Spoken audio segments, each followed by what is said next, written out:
Hello, leave codes. Or your nickname is how to pronounce your nickname. I don't know. Mac Q, I think, in the forum.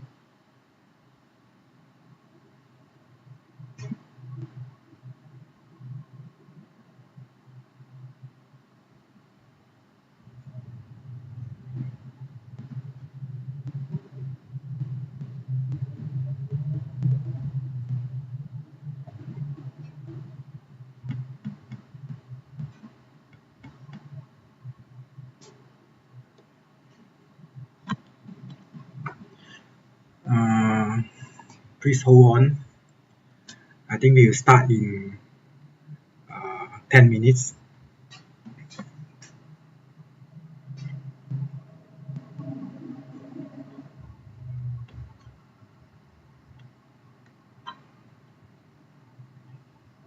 Please hold on.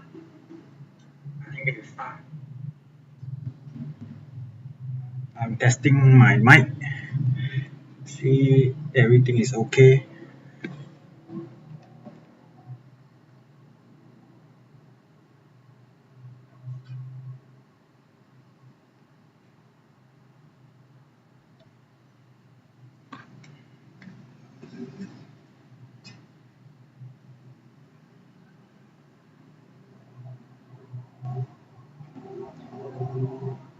Have you watched my previous video live streaming from part 1 until part 3? Okay. In part 1, is get started, and then I explain how to configure the server. Okay, I check my mic setting.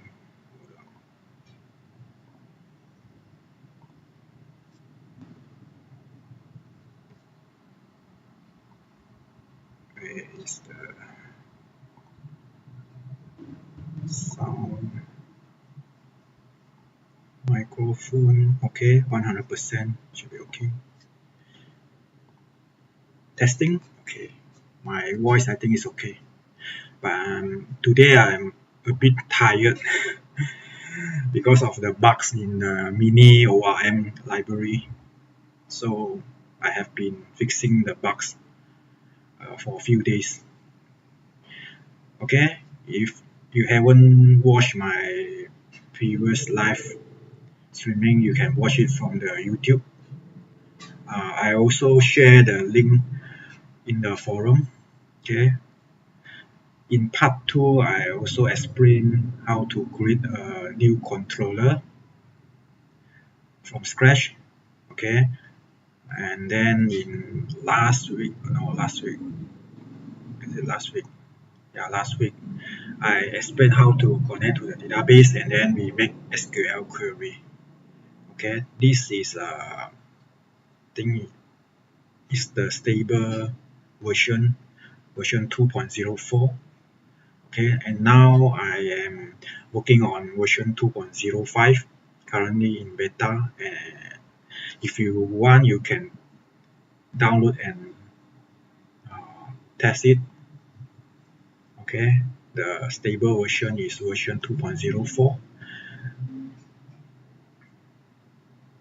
Okay, if you check the latest post, you will find I have published a version 2.05. Okay, version 2.05 beta 2. Okay, it's not stable version, not fully tested, but you can download and try it. Okay, today we are going to look at the MiniORM. Okay, we try to connect to our database using the MiniORM library.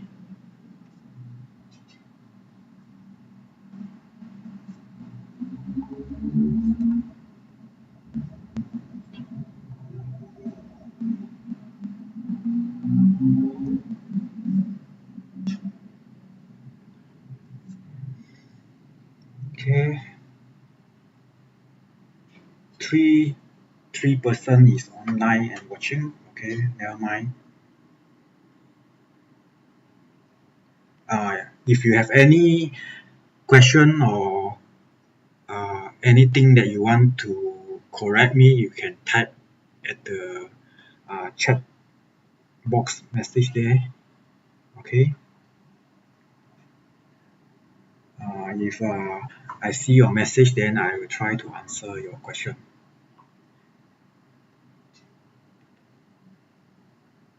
Okay, we'll start in around 2 minutes. Okay.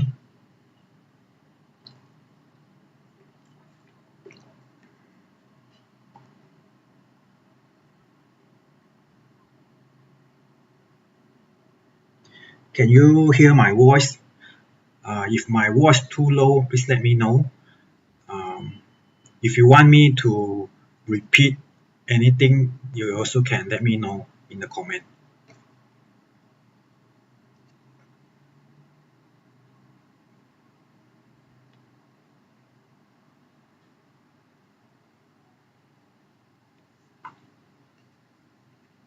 Okay, this video will be available after the live streaming ended, and then it will need some time for processing from the low resolution version SD version to I think higher definition, and then the caption or the subtitle will be available after the processing.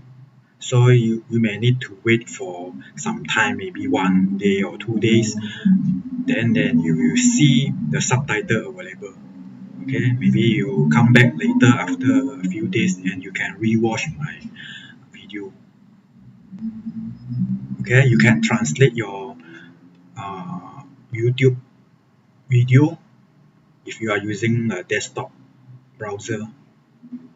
Okay, you can turn on the caption CC. Okay, then you will see the subtitle. Maybe it's not very accurate because my accent, my language, English is not my native language. Okay, my mother tongue is Chinese, so maybe some words or phrase not very accurately translated or generated from the YouTube engine. Okay, if you have any question, just let me know. Okay, you can type at the chat message or post a question in the forum. Okay, so let's start.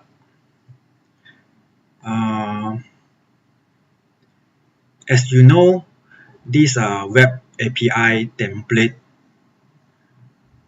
okay, it start with a very minimum template. Okay, I start publish the version 2 using minimalist like it's a class, and then you can use the key value store if you want to save the data into a key value store file. Okay, it's a very simple file.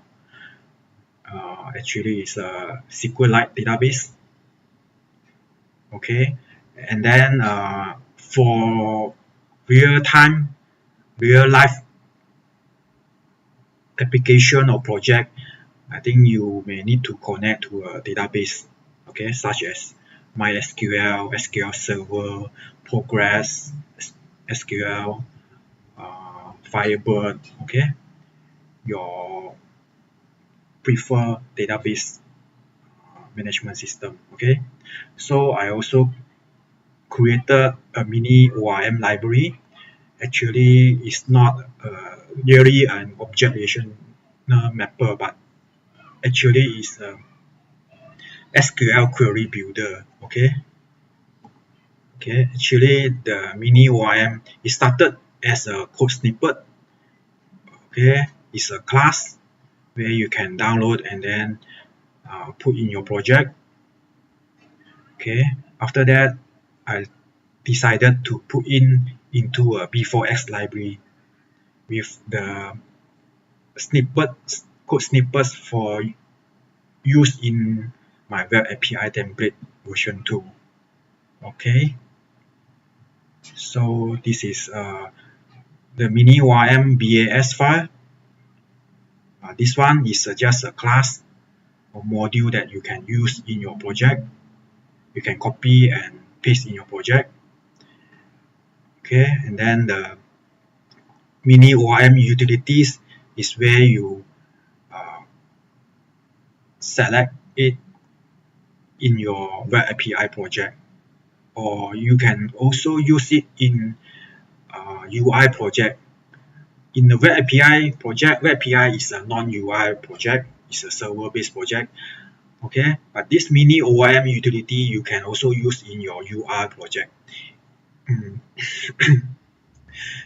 I try to make it as a B4X class or B4X library where you can use in your B4A, B4I, and B4J. For B4I, I haven't tested because my iPhone has spoiled. I still have an iPad mini, iPad 2, I think, iPad mini. When I have time, I will try to see whether I can run the project. I just created a demo project. This is a UI project. It's a B4X pages project. Okay, it's a project where I modify the web API client. Web API client is currently the latest version is 1.05, where I use this web API client to connect to the web API server. Okay, but instead of this web API client connect to the API, for this MiniORM demo, I remove the connection, the OK HTTP code used to send the request to the server, but this web API demo is a locally run app, so it's not depend on the server. It's a independent app where you can run, because the database will be stored locally inside your device, in your Android or iPhone or in your desktop. Okay, if you want, you can check the demo project over here. Okay, the first one, the MiniORM_demo.zip. Okay, you can unzip the file. It's not a template. You can unzip it and try to check the project. Okay, this is about the MiniORM. Currently, there are 3 versions. One is the class. Second one is the B4X library, and then the third is the demo project. Okay, so I try to explain. When you have download the library, put in your project, you select the MiniORM utility or class, then you need to initialize it. Okay, in the latest version, it expects 2 parameters. One is the SQL. This is the SQL object, and then the second parameter is the database type. So you can use SQLite, MySQL, or other database I haven't tested, but you can try it and use it and modify some code if it's not working for you. Okay, if you have any request that you want to make it work on your SQL server, then you let me know. Maybe I can try to help. Okay, so it's a simple library. Once you have initialized it, you can use it. You can use the property .table to assign a table name into this object. Okay, and then to create the table, you need to add in the columns. Okay, for example, I want to add a column name, category name. So if you have any question, you can let me know. Actually, it support a few maps key. Name is one of it. There are others like the size or length, and then the default value, and the now value, and then also the auto increment field.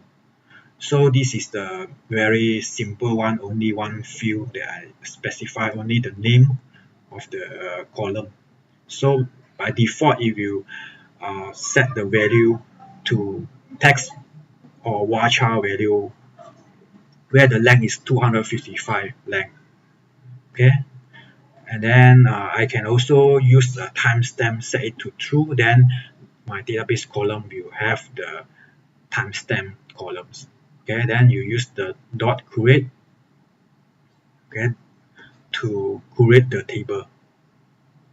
Okay, you can also use the bash query. Let's say after you define the column, let's say the category name for this table category, then you can put in the value as hardware. Parameters is the value of this column. Okay, then you use the dot insert. Then for the second item, you just need to put in the value because the columns already defined. So the object will remember what is the columns for this table. Okay, unless you use the dot reset to reset the query. Okay, otherwise the SQL query will be appended at the end once you put in a new method. Okay, after that, after you add in the value, the parameter, then you use the dot insert.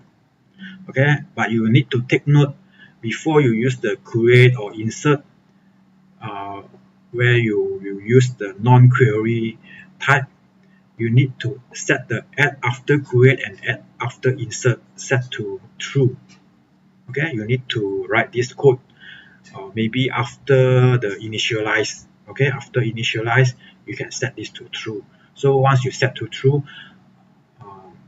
the entire object before you move to other class, it will be the value will be true. So this is to add the query into the bash. Okay, then you have to use the wait for dot execute bash to execute the bash. So let's say you have a few query. Let's say the create table query, and then you insert. So you can run at once like a transaction using the execute query. It's a shortcut. Okay, you can run all the query in one shot using this execute bash. Okay, so if a success, then you can log the database as successfully created. Then you can close it. Okay, then remember in JServer project, you cannot close the SQLite database because if you run it as a multi-threaded set to true, then you cannot close it. If let's say you only have one thread, then you can close it. So it's not you will get error if you try to close the database. But for JRDC, in my JRDC server template, you can close it because it's only run in one thread. Okay, JRDC is different because it's for SQLite database you can close it because it's in one thread. It won't affect other. When you call JRDC command, you only execute one command. But for this, maybe you will, because in the web API project, you also have web, you use JavaScript. In the JavaScript, if you use Ajax, maybe it will execute a few query requests to the server, so you cannot close the database, otherwise it will crash. Okay, so and then if you want to select the row, let's say you want to select all the rows, then you can use the query. Okay, after that you want to output the query. This result is a list. Okay, you can use the dot result to retrieve the list of data that you query. You will convert it into a list, and you can output the list as a JSON, or you can use in your application. Okay, there are more advanced or complex query that you can create using the join. Okay, you also can use .where. There is also a new one called where, I can't remember, where value or what. Okay, so you can see later on I will show you how we can use the MiniORM. Okay, for this example code, I only pass it to a data, but in the web API, I will pass it to a response data, and then finally it will output as a response message in JSON format. Okay, I stop a while. Okay, voice is perfect. Okay, teddy bear welcome. Okay, now 4 person is watching. Okay, it's fine. Okay, let's continue. For this MiniORM library, okay, you always go to this thread to find the latest version. Okay, if the API thread is not showing the latest version, you can use the latest version. Okay, so you can download the file over here. Actually, what you need is only this one. If you want to use the class, then you can use this one. So basically, you just need to use this one, download this one. Okay, so I move on to the latest API. I will use the latest beta version of Web API 2.05. Okay, I will use this version to demo to you the MiniORM. Okay, what you need is this template file is .b4x template file. This one also is a dependency to this one where all the useful function utility is put inside this file. It also contains the code snippet that you can use to generate your method or subs. Okay, this Web API controller is a JAR and XML file. Okay, I think it's explained previously over here. Okay, it's a JAR and XML format.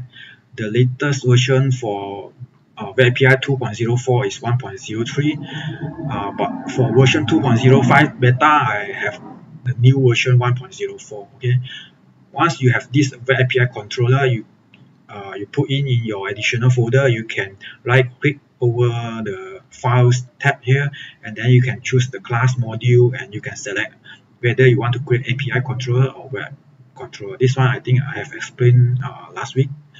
Okay, I'm not going to explain more about this. Okay, for this one, and then I have the minimalist utility currently in version 1.01. Okay, I have put in the key value store dependency into the manifest file inside the library, so you don't need in the project, in the template, you don't need to check the key value store. Later I'll show you what's the difference compared to version 2.04. Okay, and then MiniORM utility, currently the latest version is 1.06. Okay, this version will be can use to support the server application, non-UI application, and also the UI application in your B4X project, whether it's a B4J desktop UI project or B4A or B4I. B4I, as I mentioned, I haven't fully tested. I hope it will work. Currently, it doesn't show any error in the project, in my demo project. But in B4A, I have tested the MiniORM utility to run in the Android emulator. Okay, I think it should work. If I have more time, then I will demo the MiniORM demo to you later. Okay, so we start. I open the project. So I will open the version, the stable version 2.04. This is the stable version that I released. Okay, you can see over here is using key value store and minimalist. Okay, I haven't add in the MiniORM, but in this version you can also add in the MiniORM utility. Okay, you can add in, then you can use it. There are no error. Okay, fine. So you can use it to choose any database that you want. Then you can use the this MiniORM utility. Okay, but for this project, it's not using ORM, MiniORM, but the code is written, let's say for get categories. You notice for this one, let's say it's a SQLite or MySQL, it will run this part of code. Okay, you need to declare the list, initialize the list, and then you need to look inside the result set and put inside the map. After that, the map have to added into the list, and this list you need to pass in to the response data of this HRM, HTTP response message. Okay, and then at the end you need to close the database if it's a MySQL. If it's a SQLite, then it won't close it because I have skipped the closing part of the database. Okay, and then at the end you need to return the API response using the Web API utility return HTTP response as a JSON output. Okay, this is how you do it in the version 2.04.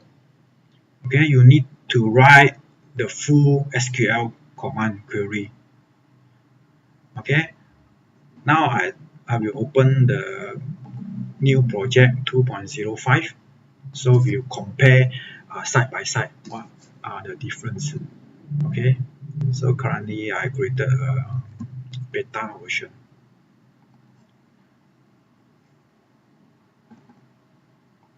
So I try to, okay, you can see what is the difference.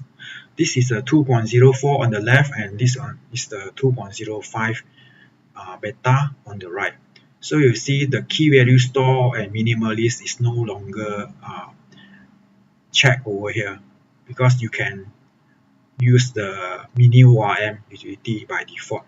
In this version, I will focus on connecting to the database. For this one, you can choose not to connect to the database, but for development, you can use the minimalist. Okay, in this Web API,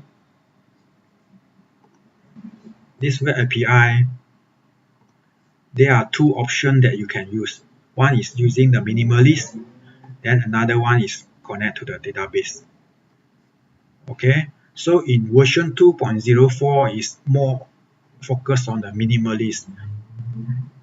Okay, you don't need to use SQL database, but in version 2.05 I will try to move on to use the database. Okay, if you choose, you can use this build configuration. Okay, build configuration to select the configuration, whether you want to use the default SQLite, MySQL, or any other. The other database are not tested, like SQL Server. All this not tested, but you can try to modify to support it. The MiniORM. Okay, but now I'm focused. The MiniORM is focused on the SQLite and MySQL. Okay.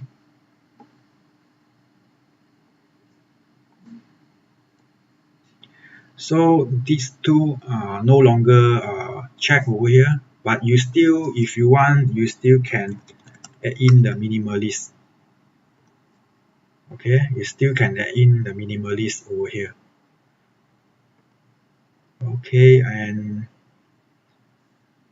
Web API controller is 1.04. The code snippet or the code generated is simplified and based on the new coding style in the version 2.05. So there are a few changes. Okay. One of the significant change is the return API response. Okay. So I will let you see the for this one, the return API response in the older version, I have a lot of line of code. So every controller, you need to repeat this code. Okay, for 2.05, you only have one line. You need this one line of code for this return API response. Okay, so in the web API controller, this code will be also returned. Okay, let's say when you create a new controller, you type web API, not web API. Where is it? Okay, if you use the MiniORM, this one, okay, it's actually return the same thing. Okay, this is the code snippet inside the MiniORM utility. Okay, this is different from version 2.04 and 2.05. Okay, and the web API utility is updated from 2.04 to 2.05. So you see less library that is selected over here in the libraries manager compared to the older version. Okay, so we come back to the SQL query. For example, we come back to the get categories. Okay, if you see in minimalist is much simple. You only need 3 lines of code. Okay, in minimalist, to get the data from the minimalist, you only need to write these 3 lines of code, but it's not very good in performance if you have a big data. Okay, if you want to choose to use more database to cater to handle more data, you need to select a database.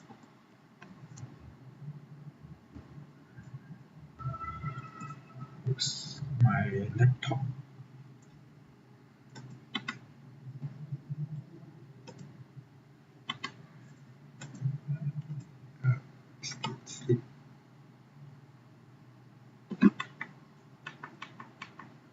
Hold on.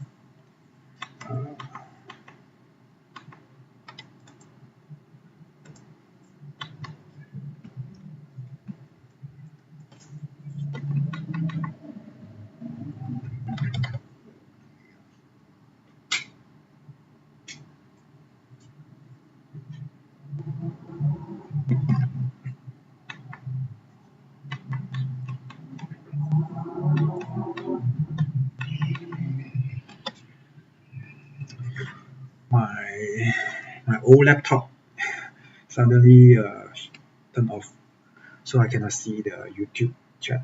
Okay, it's rebooting.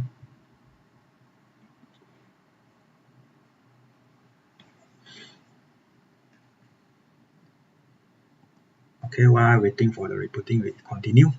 Okay, for minimalist, we need 3 lines of code.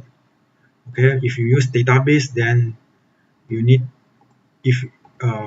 to write all the SQL query. Okay, you need to write the SQL commands and then use the SQL to execute the command as a result set. After that, using the do while loop, you use the next row of the result set to loop the data. Okay, using the result set dot get column name, and then you can use the get string or get integer, get double based on your column type. Okay, you need to know the column name.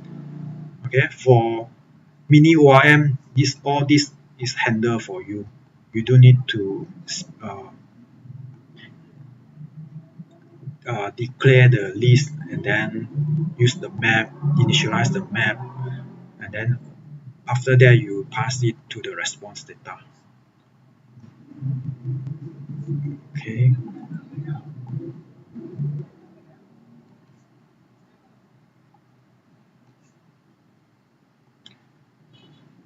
Okay, over here you check go to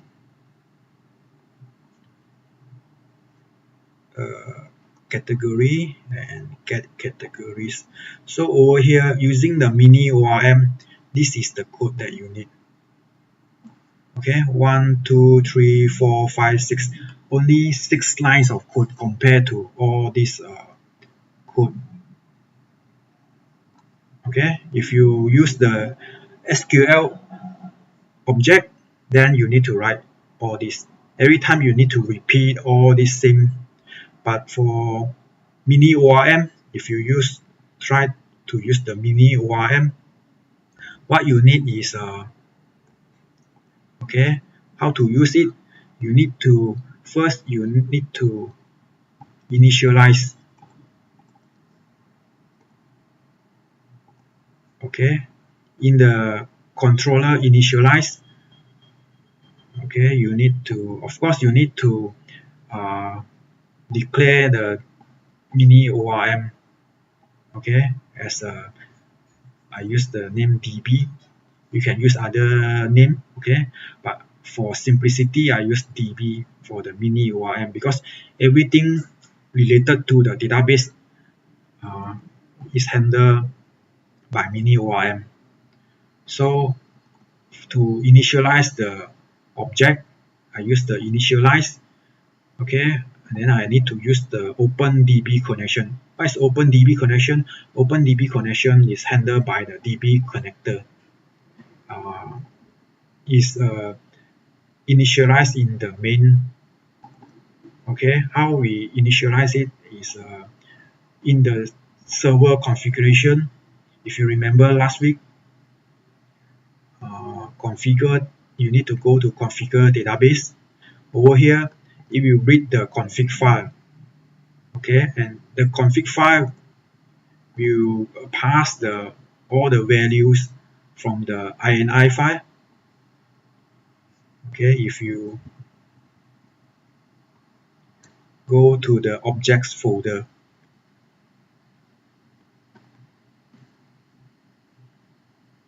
okay, you check this config INI file. I'll repeat again this one.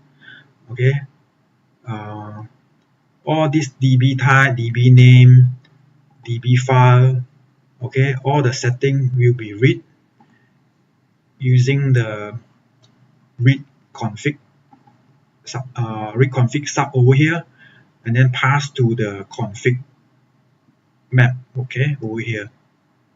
Then we will use the config map, pass the value to the con. Con is a type.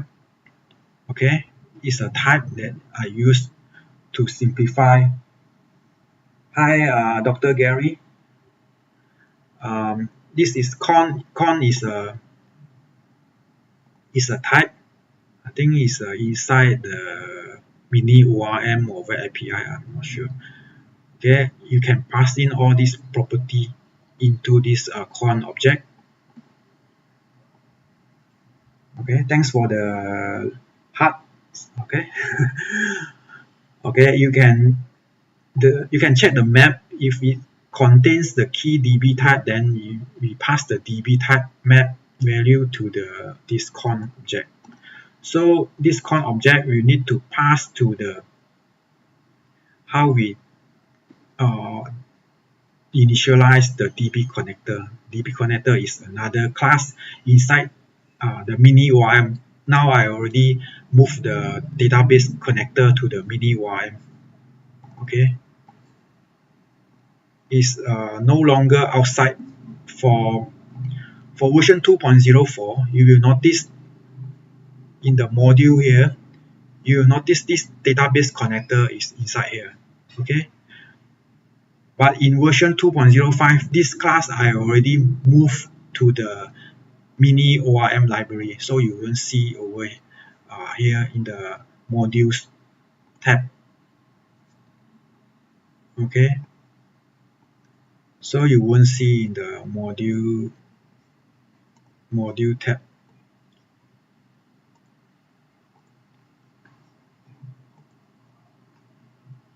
You don't see over here. Okay, no more database connector. It's already inside the MiniORM utility. Okay, so this is about the DB connector. Okay, so you initialize this DB connector. DB connector is a class used to connect to the database. Okay, if you check, there are some function or method that you can use, like open the database or initialize the database. It's mainly used for the database connection. It doesn't use for any SQL query or action like CRUD. Okay, for the CRUD is handled by the MiniORM library. Okay, but this MiniORM work together with this DB connector class to work with the SQL database. Okay, so this is how you this DB connector will DB after you initialize the DB connector in the main configure database, then you can use it in your other controller like category controller, product controller, file controller. Okay, so to retrieve the object for SQLite, you need to open the database every time, or not every time. Once for SQLite, it initialized one time throughout the entire server.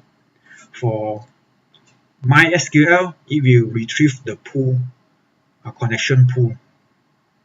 Okay, if you check the database, this one DB open. Okay, for MySQL, it will return the pool connection as a SQL. So for SQLite, it return as a DB as a SQL. Okay, so this open DB connection will pass the SQL object over here to initialize the MiniORM, and the DB engine is getting the DB engine from the connector. When you initialize the DB over here, the configure database, the DB type will be passed to the data connector and return as a DB engine property. Okay, so you can use this DB engine to return the DB type and pass to this MiniORM, because this MiniORM, you need to initialize it using a SQL object and the string, the name of the DB type, where you can get it using this DB engine. Okay, so you need this DB engine to get the DB type. You need this open DB connection to get the SQL object, and at the end you may need to close the DB connection. Okay, so how you initialize the MiniORM is this. You need to write this initialize, and if let's say you want to generate a table with the timestamp. What is timestamp? Okay, I will try to explain with MySQL database.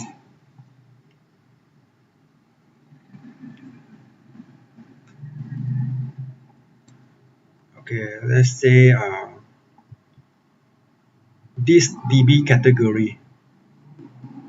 Okay, if you open it, you can see there is a created date, modified date, deleted date. This is a timestamp.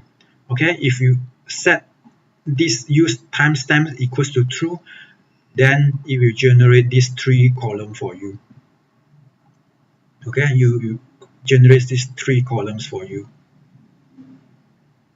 Okay, if you set it to false, then all these 3 columns will not be generated. Okay,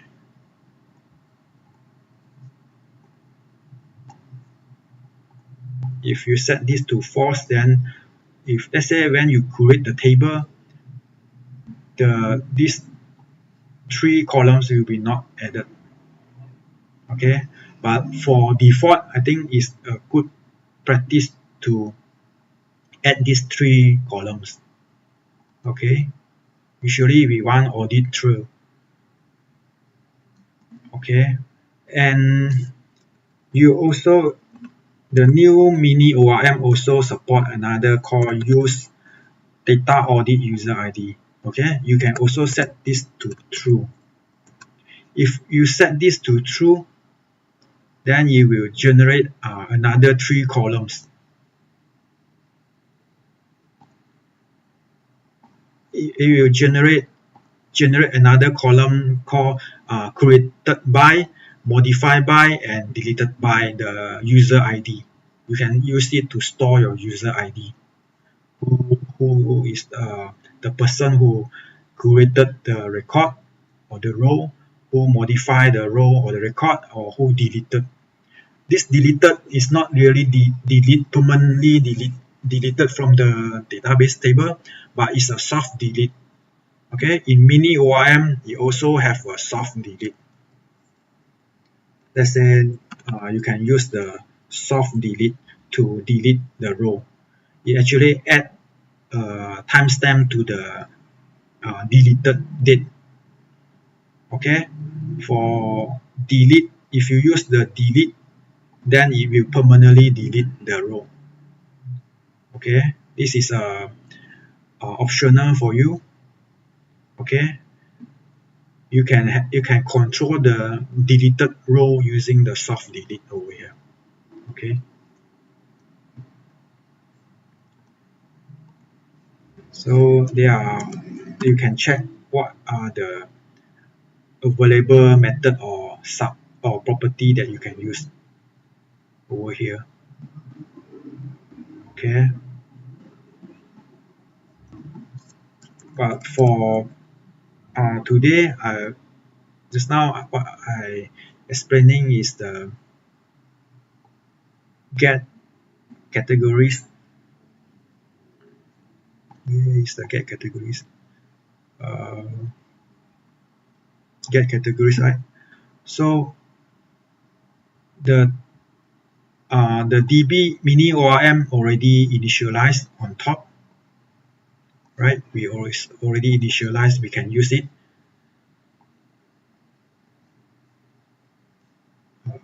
Where is it already? Over here. Okay. You need to specify the table. So when you put dot table, it actually create a SQL query. Select all from this table.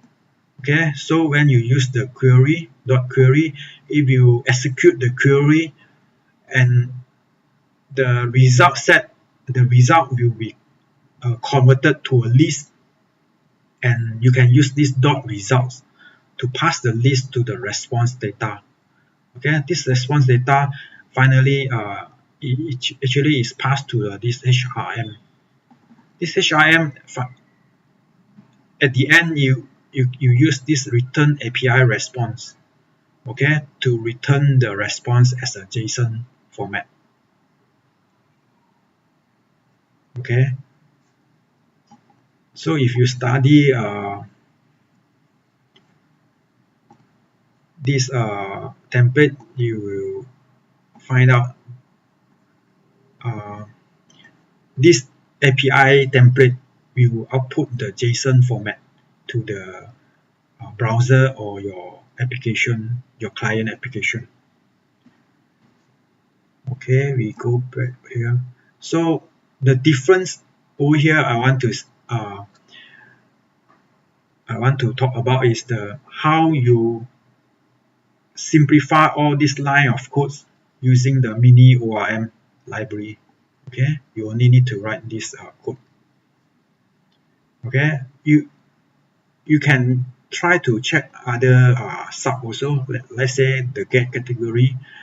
If you pass the ID, let's say you have the API like web slash. Okay, let's say you have API web API slash. Usually is a small letter, web API slash v2 slash category slash 1. this category. Okay, let's say you have this, you pass the ID 1, so this sub will handle the API request. Okay, this ID will pass to this ID, and you pass this ID as a execute query. This is the version 2.04. Okay, you need to write the full SQL command. Okay, then as usual, you execute the query using the execute query tool, passing the parameter with the prepare statement. Okay, the result set you need to loop, use the do while loop, and then read it using the next row, and then pass the item into the map. Then at the end, the map will pass to this object. Okay, just now we use the response data. Response data is a list. For this response object, we can pass this as a map or return the JSON in curly bracket. Okay, for the get categories,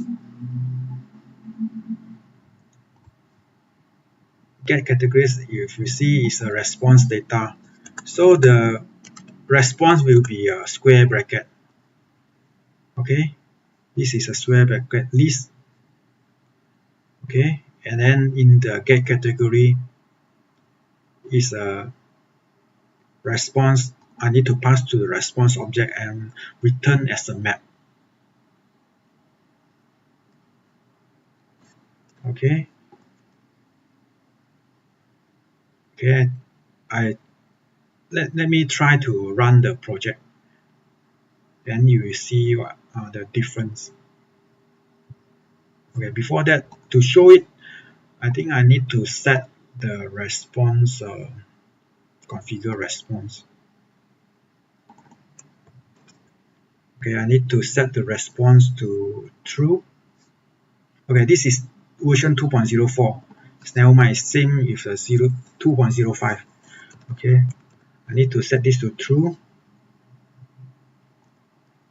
Over here, simple response is true. Then okay, I need to set this to auto. Okay, so in this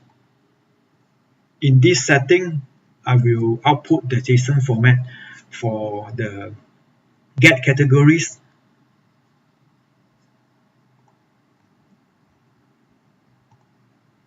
Okay, we try to browse the page. Okay.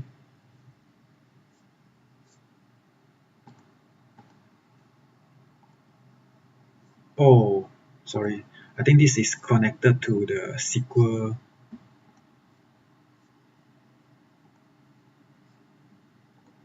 I have error over here.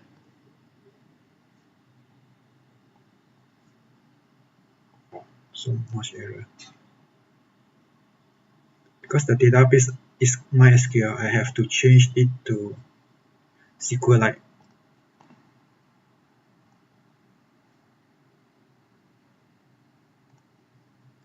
I need to open this config.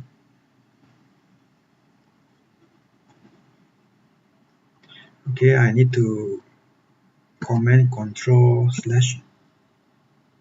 and then use this. Save it. Okay.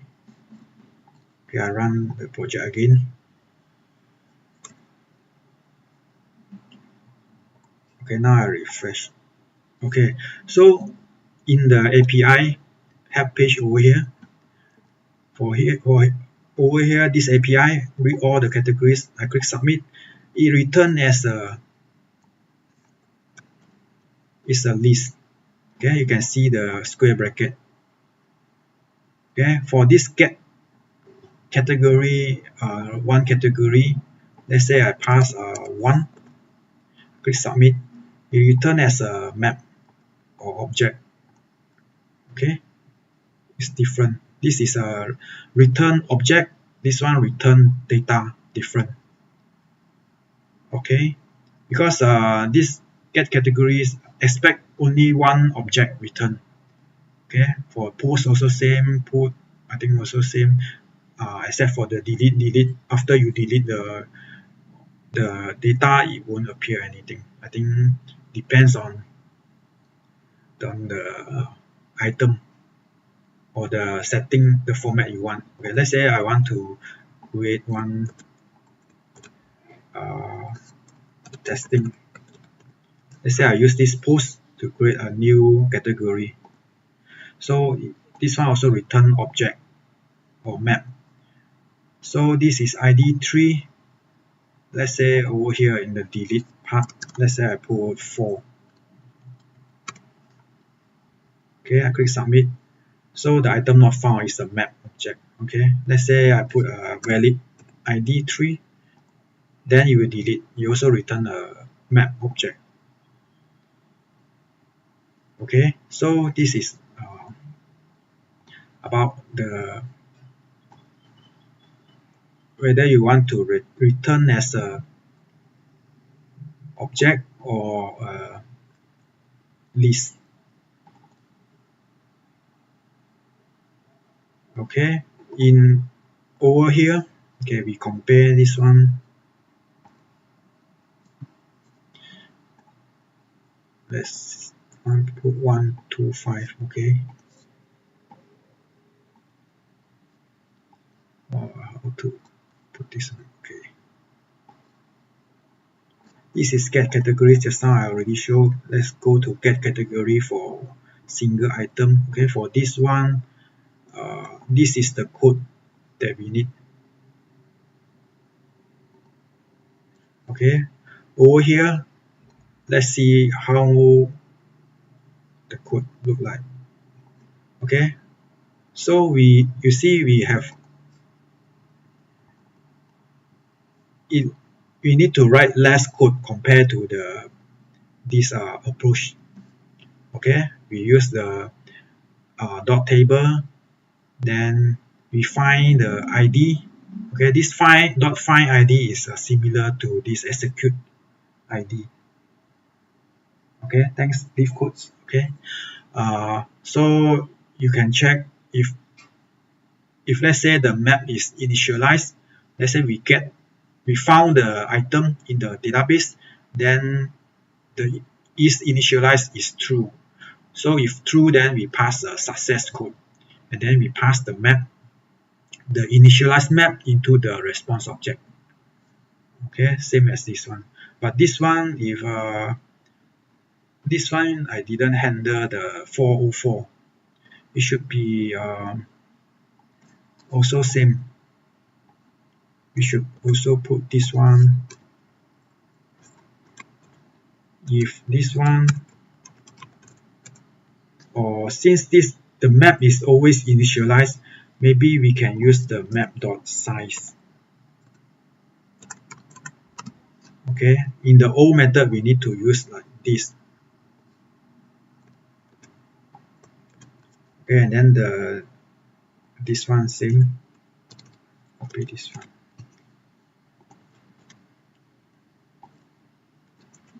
So as you see, in the old method, you need to write a lot of code.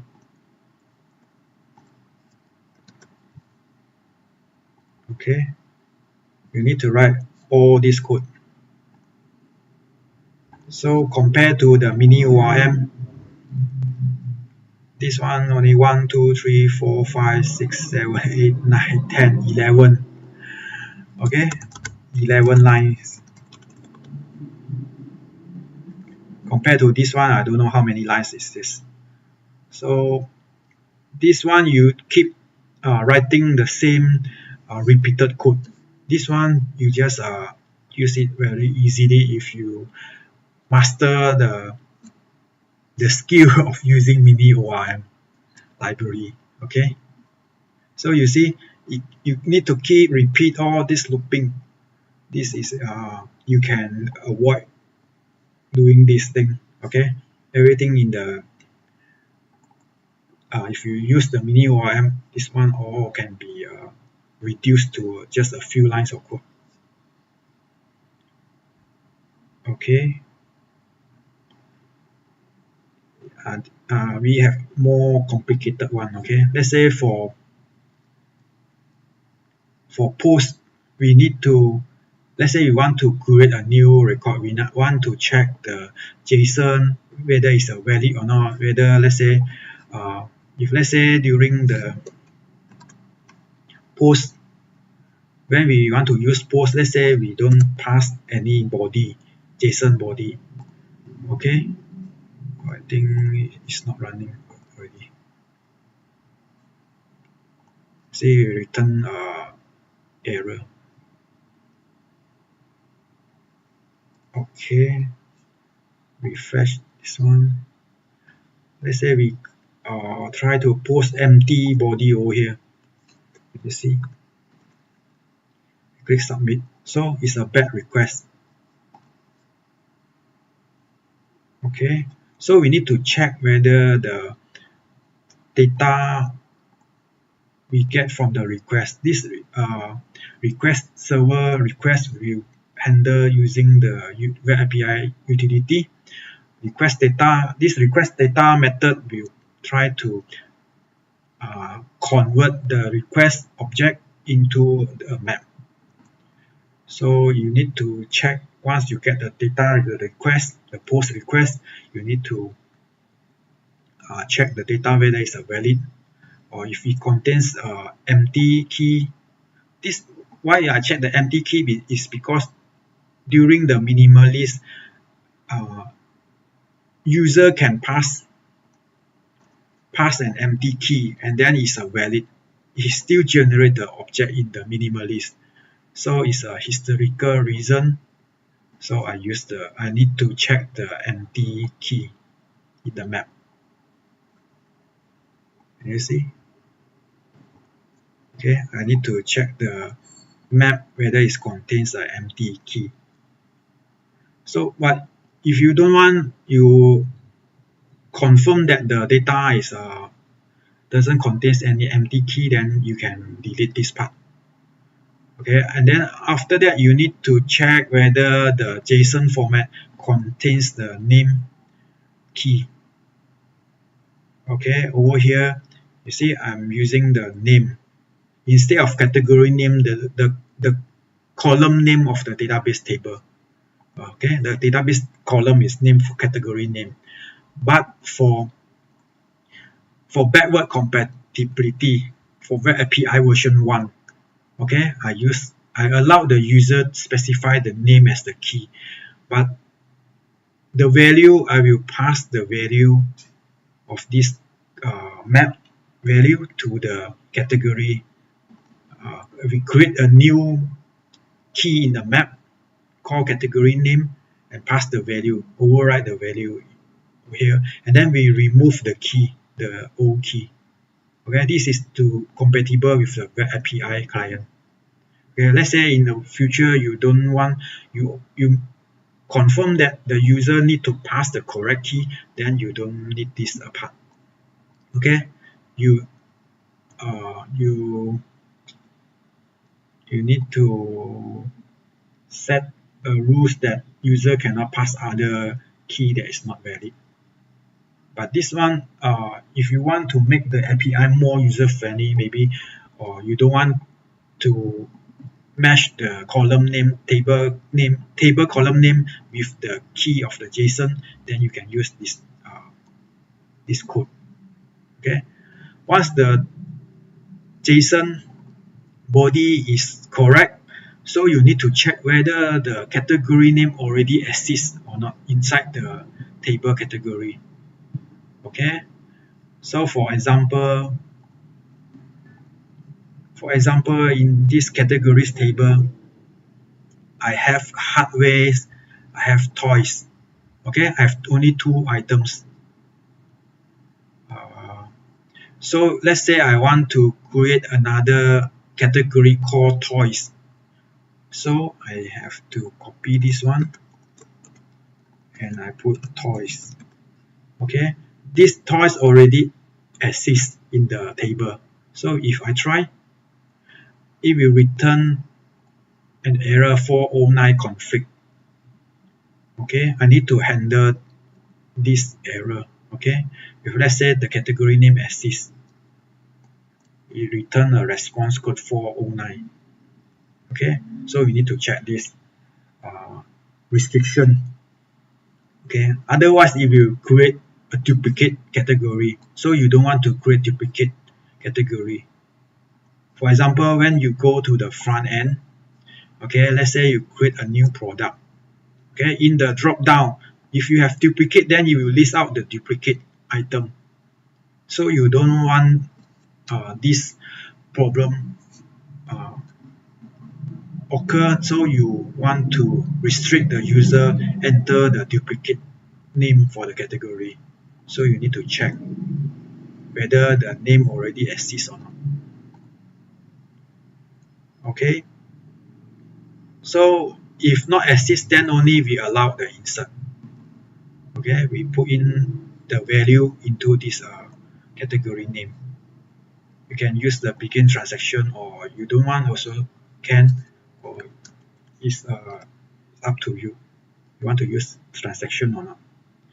And after the insert successful, you can use this last insert ID query. Is actually for SQLite, is use the select last insert row ID.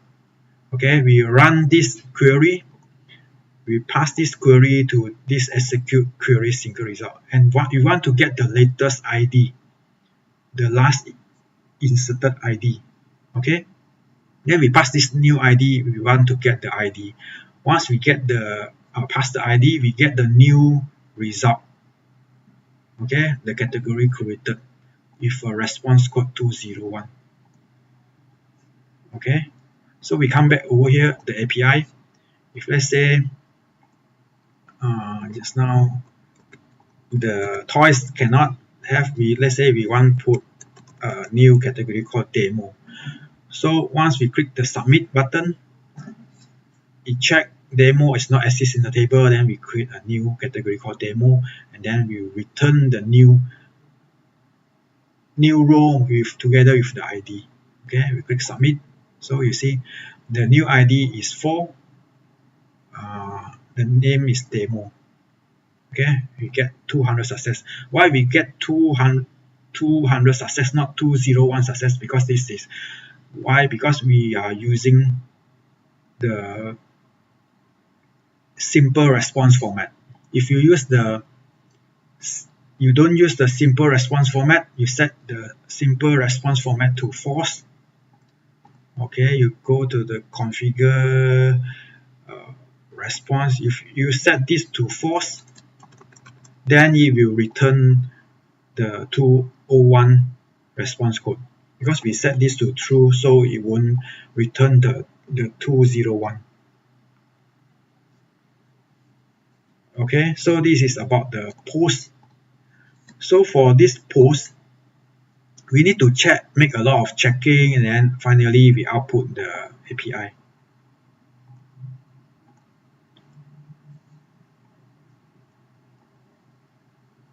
Okay, so for this one, same thing. We go to over here, we check whether the data is initialized, we check the key.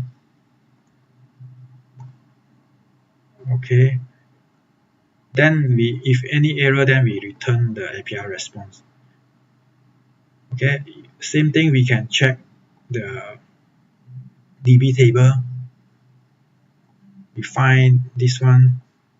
Okay, actually this one can be simplified. There is a new property called DB where set where value. Oh yeah, this one. Actually this one also I can write as this.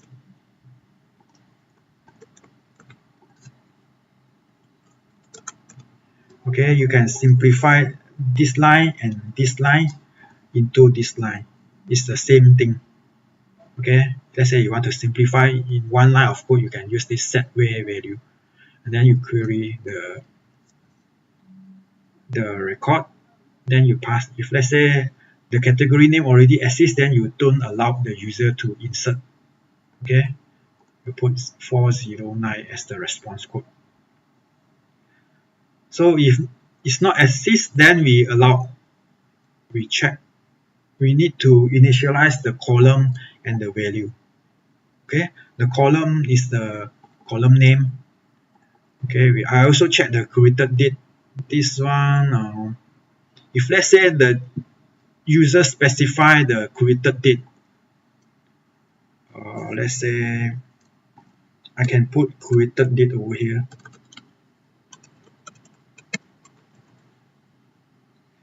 Hi, I don't know how to pronounce your name. Kari X1Q, or how to pronounce it. Hello. Okay, you can specify the date over here if you want, but the date is you need to specify the correct date. Okay, 10 November 01, and the time now is 21, 22, 13. So you need to specify the value. No, you don't need to specify. If you specify this value manually, then it will read it over here. If you don't specify the value, then the timestamp will be added for you automatically. Because why? When you initialize the object, you remember if you use timestamp to set to true, then you will automatically insert the default created date for you.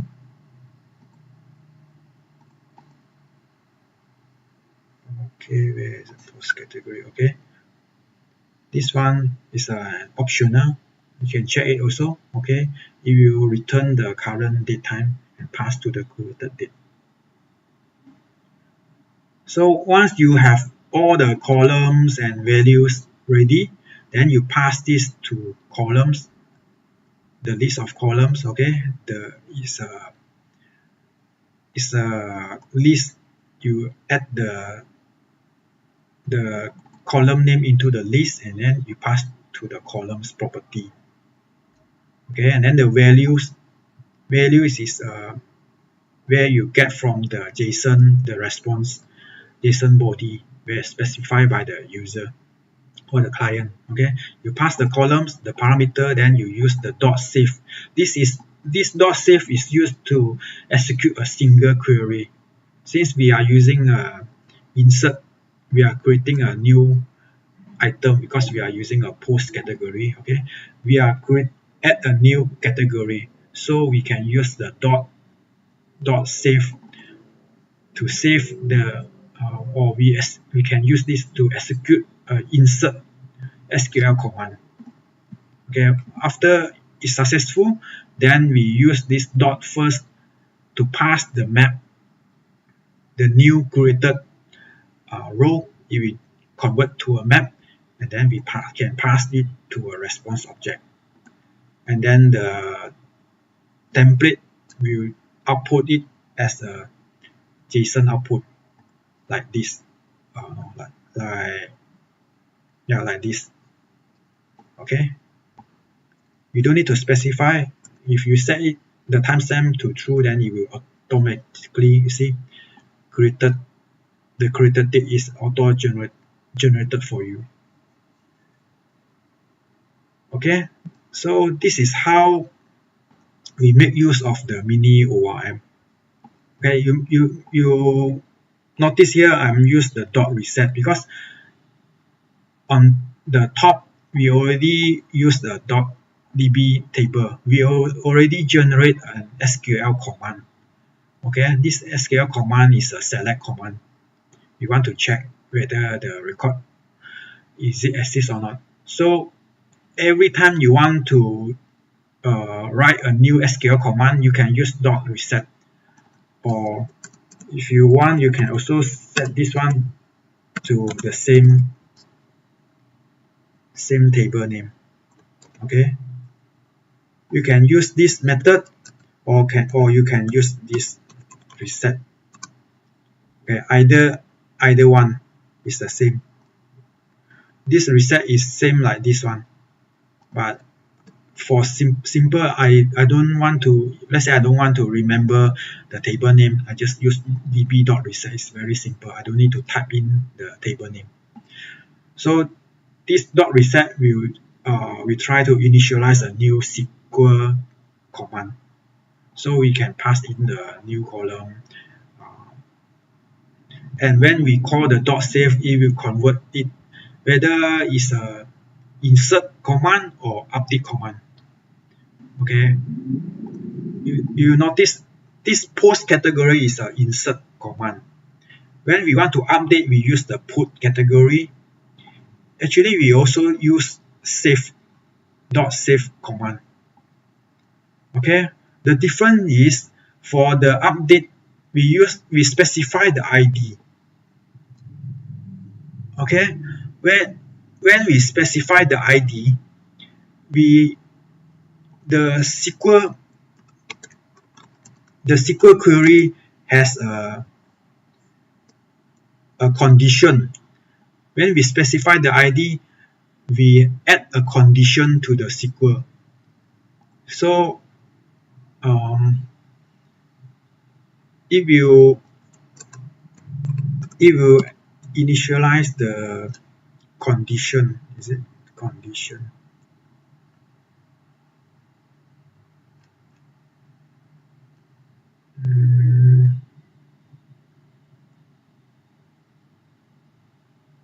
How to put in condition?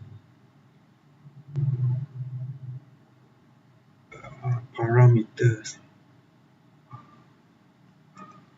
So if it detects a new condition, so the dot save will treat it as an update. Okay, you are using the db.save in the update and also the create. Okay, but over here I don't specify the ID. Okay, we don't have this one. So if we don't have this one, then it will consider as an insert. Okay, when we go to update, when we specify this one, the ID, we want to insert the record, then this one is considered an update query. Okay, if you want to check the query generated by the MiniORM, you can use the db.toString. Okay, you can always check what is the query generated by the library MiniORM. Okay, if you log this one, then you can check the log appear over here. What is the generated SQL command? Okay, so for the update, once it's successful, it will return the object as a map. Okay, so far any question? For delete is also very simple. We just pass the table name, and then you try to find the ID whether is it exists or not. If not exists, then 404 is not found. So if it's found, then we pass the ID, then we delete the record. Then we pass success if it's successfully deleted. Okay, this is about the CRUD. We can use the post. We can use the create or add data. You can use the put to update the data. Okay, we update the data. We can use the get categories to select the data, or we get category, you can select one category. Okay, when generated into an API, you will see something like this. Get, this is a select all or select one ID. Post is the create, insert a new record. Put is update the table, update the row by ID. You need to specify the ID. Okay, and then the delete, you also need to specify the ID to delete. When this is the CRUD, CRUD function. But let's say if you want to use this MiniORM to create a database, you also can use it to create a database. You can check inside the template. You come over here, the main, you go to this sub called create database. Okay, you can use this MiniORM. Okay, instead of initialize in the top initialize, you can also initialize it over here inside the sub. Okay, you can initialize it. You pass the SQL one, but you need to use the db connector dot db create to pass a new SQL object and empty, because after we check whether the table is not exist, then only we create a new table database, create new tables inside the database. Okay, over here, let's say during the configure database, we can check, use the db for SQLite, we can use the file access to check. Okay, you can check whether the file exists or not, or actually we also can use the db dot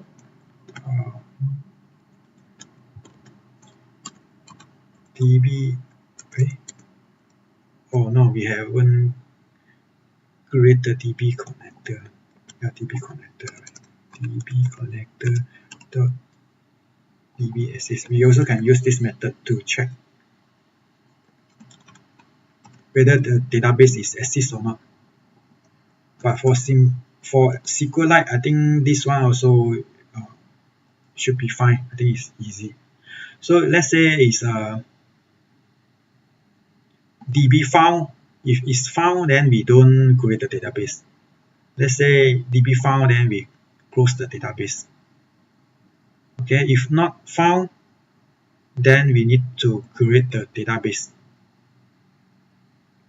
Okay, how we create the database? We need to use the db connector and then use the db.create to create a new SQL object, pass to the SQL1 object. Then this SQL1 we pass it into here. At the end, we want to close the object. Okay, and then we pass the db engine. Okay, we pass the or we also can specify manually SQLite. Okay, or SQLite, or we put it like this.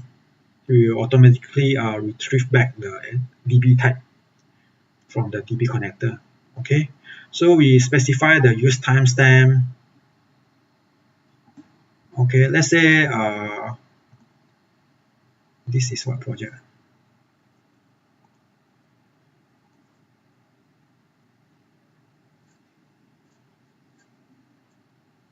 Okay, we come back to here later.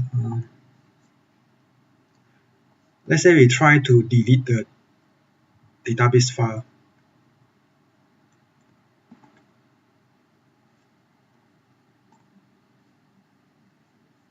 Okay, the database is over here. Let's say you can check this one is old. Let us check the old database.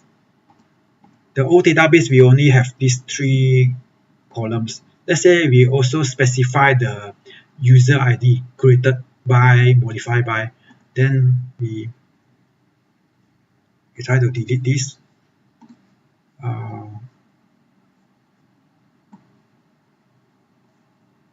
We specify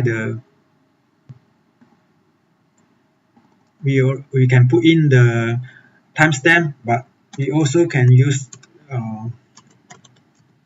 this one, so we can create additional 3 column.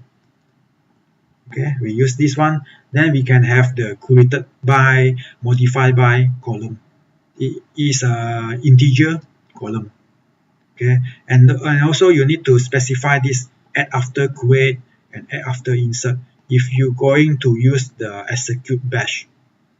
Okay, for the CRUD part where you use over here, you don't need to specify the setting. You don't need to specify this setting, because it execute as a single command, so you don't need to specify it. You don't need to add the command into the bash. This one is to add the query into the bash. Okay, add the SQL command into the bash. Okay, same as this one. This one also, this is for the insert, this one is for the create. So when we create a table, we need to we need to add it to the bash command.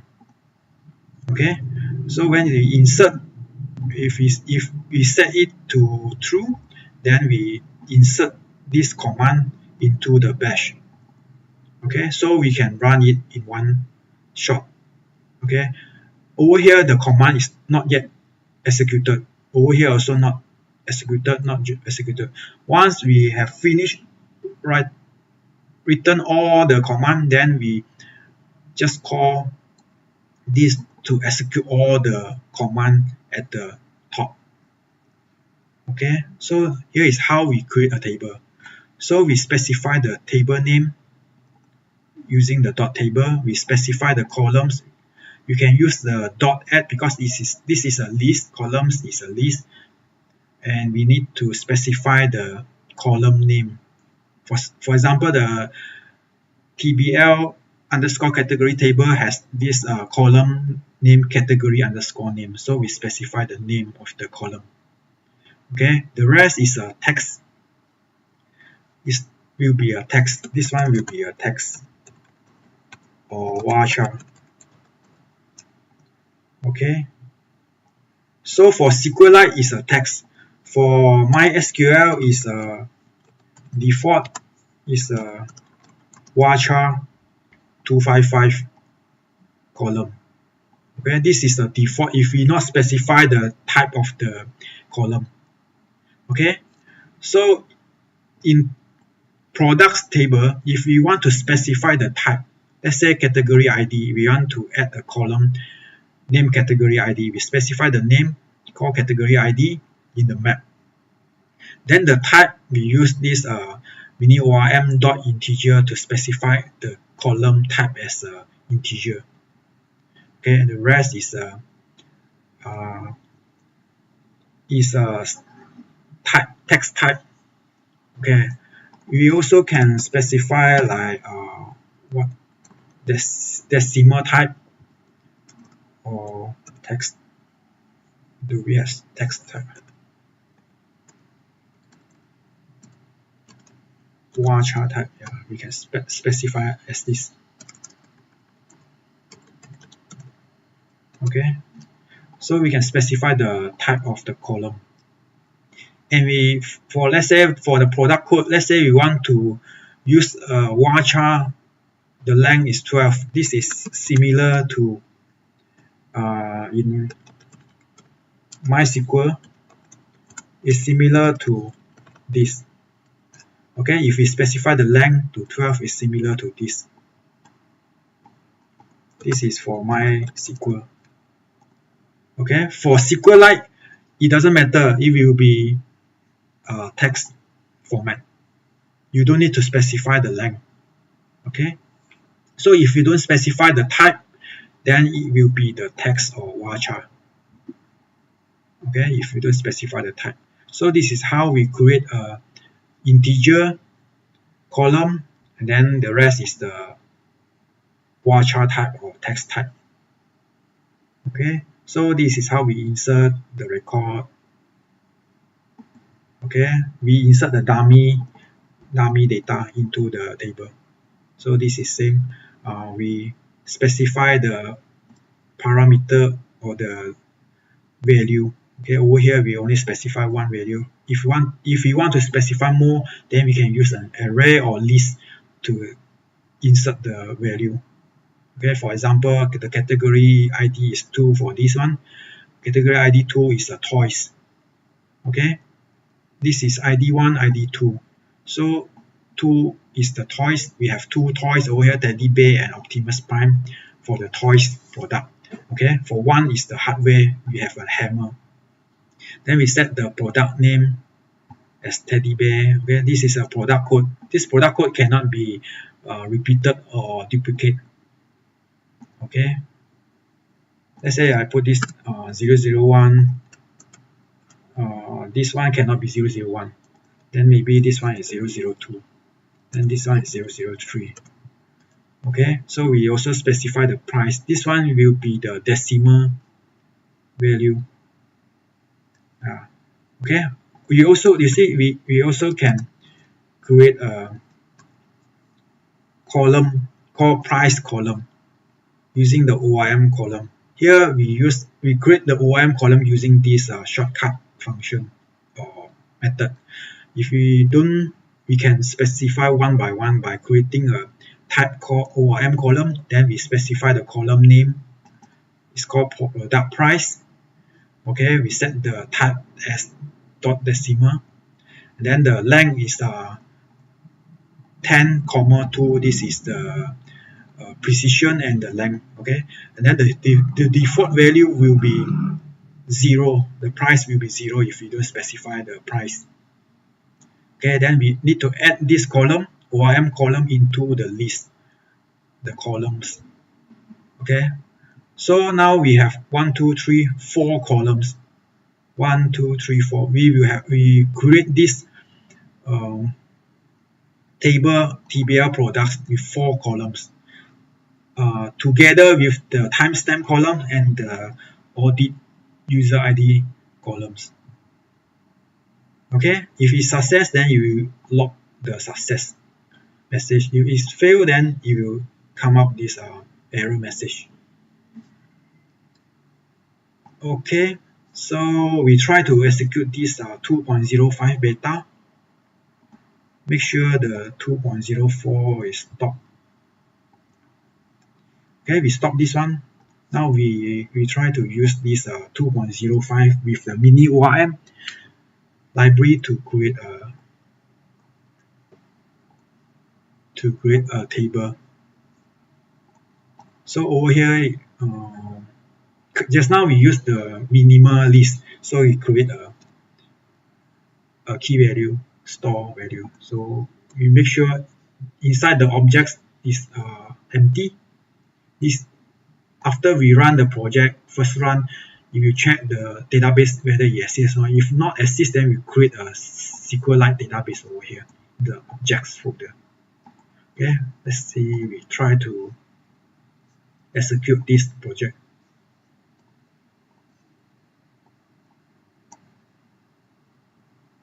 Okay, compiling. Minimize this one. See, the database created successfully inside our objects folder. And because it's a server, so we use the wall mode.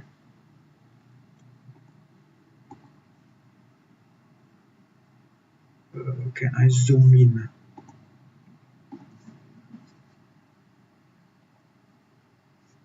So it's a wall mode.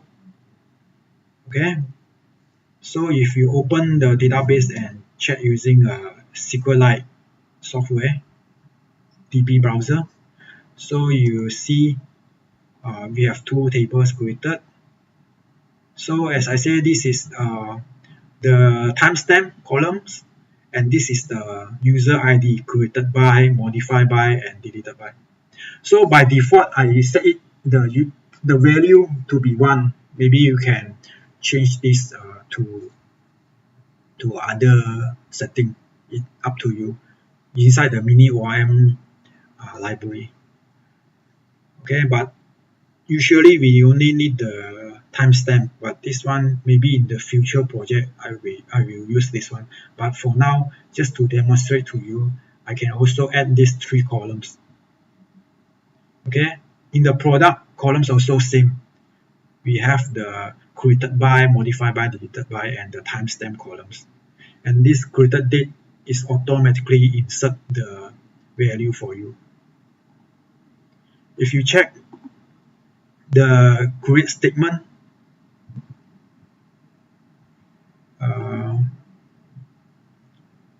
you can check the create statement. Let's say I copy this create statement and show it to you.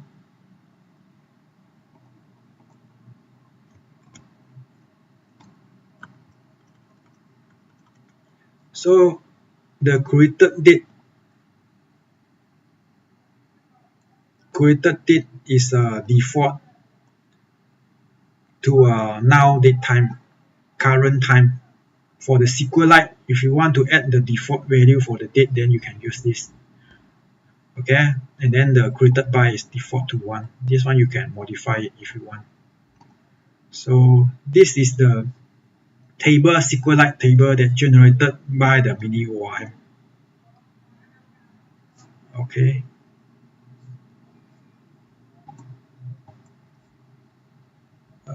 Create database. Where is the create database? Not 204. 205. Okay. So this is how we create the database using the MiniORM. Okay. So I think that's all for this MiniORM library. Okay, you can use this. The current version is 1.06. Okay, you can use it in your web API template 2.05.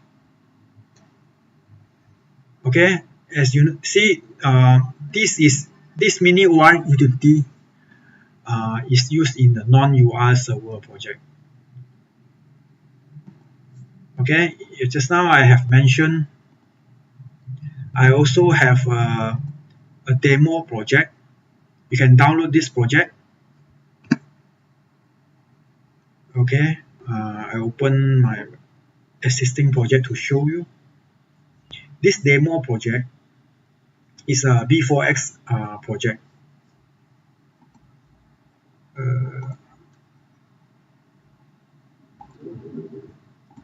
Okay, it's a B4X project. You can try to open the B4J version or B4R and B4A. It's inside here you can open the project. For B4J, I try to open the B4J project to let you see. Okay, this is I'm also using this MiniORM library inside this UI project. Okay, this is a UI project. This is a B4X pages project. Okay, I also need to specify the DB connector, database connector, and MiniORM. Okay, then when I want to use, I can use the configure database similar as what I have used in the web API template. But this one is a UI project. I also can initialize it. I need to initialize the con object, and then we initialize the connector. Then the MiniORM, where is the MiniORM? Okay, thing over here with database. I can initialize the MiniORM. This is MiniORM for the create database. Okay, I create another object. Then I initialize it, then use timestamp. Very similar to what we see just now. Then we create the database table. Okay, when we want to, let's say we want to get categories like select, then we just use it like this. At the end, we get the result and pass to a list. This list we will pass to the other code. We run a loop and display in the client. Okay, I try to run this project and you see you find it's very similar to the web API client, but this one is not connected to the remote database or API. The database is stored locally. Okay, this is the app that store the database inside the local database, local folder. So this is the database file. It's not a server based, it's a UI user interface UI application. Okay, same, it's very similar to Web API client, but you see the database is retrieved from the local SQLite. Okay, just to demonstrate to you that this MiniORM library, MiniORM utils library, can be used in non-UI and UI project. Okay, it's a B4X library. You need to put inside your B4X additional folder. Okay, actually this one also not required because this MiniORM utility also include the SQL dependency. Okay, so it's a B4X pages project. If you want, you also can for B4J, since you can use the connector to connect to the MySQL. Actually, you can connect to the MySQL database for B4J. Okay, for B4A and B4I, you cannot. You only can use for the SQLite database.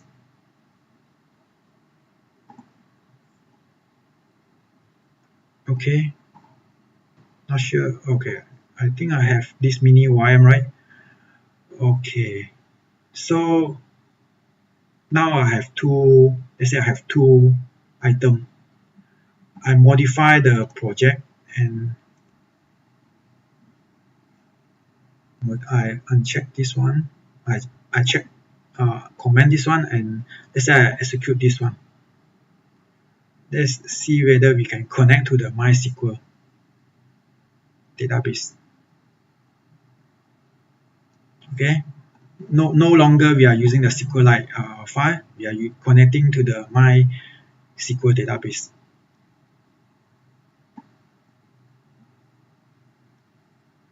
Is it successful? What happened?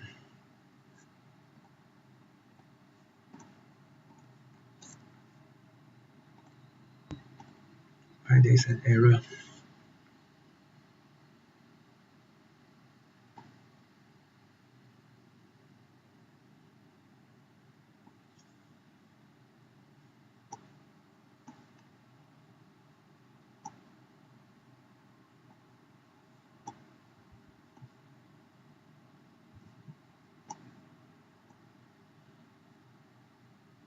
MySQL database not found.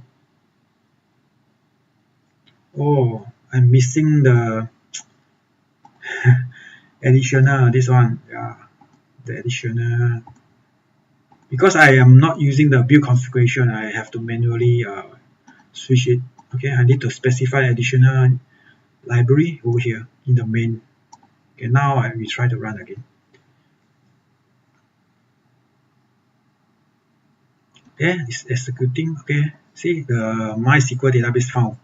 So now we have two items. Let's try to create a new item called food. Okay, we click OK. So new category created. So we check our MySQL database, select. So this new category is added into our MySQL. Okay, so we create a new item. Let's say